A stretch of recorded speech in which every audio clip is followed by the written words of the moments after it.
Bonjour, pour la journée de jeudi, je vous propose 4 activités. La première activité est l'activité langage. On va trouver cette activité dans la rubrique Découverte du monde. On va cliquer sur cette page et on a ici un document qui nous parle de la poule. Donc, vous allez montrer ce document aux enfants et travailler sur les différentes parties de la poule, discuter avec eux, leur demander de nommer les différentes parties et valider leurs réponses ou rectifier leurs réponses. On va travailler également sur le lieu de vie de la poule, ses moyens de locomotion, comment elle se déplace, ce qu'elle mange, donc sa nutrition. Ensuite, sa reproduction. Donc, comment arrivent les petits de la poule, comment ils s'appellent également. Et enfin, sur ce que la poule nous fournit. Lorsque vous aurez fini cette activité, vous pourrez passer à l'activité numéro 2, qui est une activité de lecture. Donc, dans la rubrique exercice à imprimer, vous allez sur la page du texte à trous.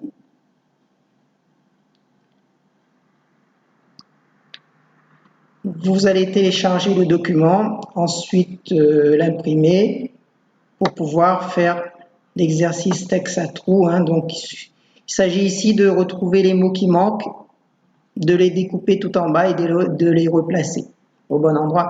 Alors, pour faciliter un petit peu le travail, j'ai ici souligné les mots manquants pour faciliter le repérage dans le texte modèle.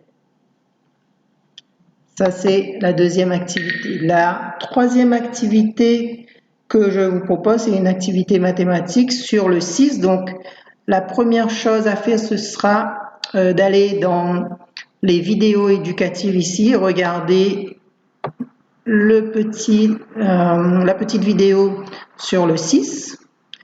Lorsque vous aurez terminé, vous pourrez aller dans la rubrique graphisme et écriture, télécharger ce document pour aller sur la page d'écriture du 6.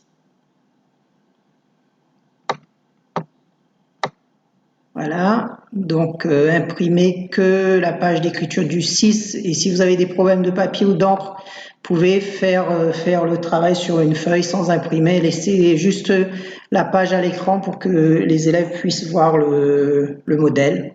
Donc voilà, tracez correctement le 6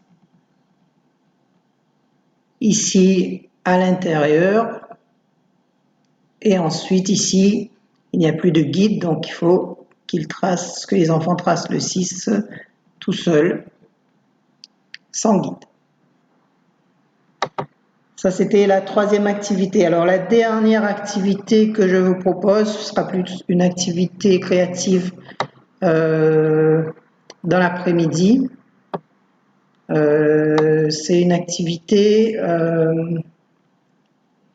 pâte à modeler, donc c'est pour fabriquer soi-même sa pâte à modeler. Donc, c'est une activité sympa à faire avec les enfants. Donc, vous avez 2 recettes de pâte à modeler, une avec une sans cuisson. Donc, vous choisirez laquelle vous convient le mieux. Et après avoir fabriqué la pâte à modeler, on pourra utiliser cette pâte à modeler pour faire les chiffres, pour faire les boucles, pour faire des lettres, etc. Voilà, ça c'était les activités pour jeudi. Bon courage et à vendredi pour une prochaine vidéo.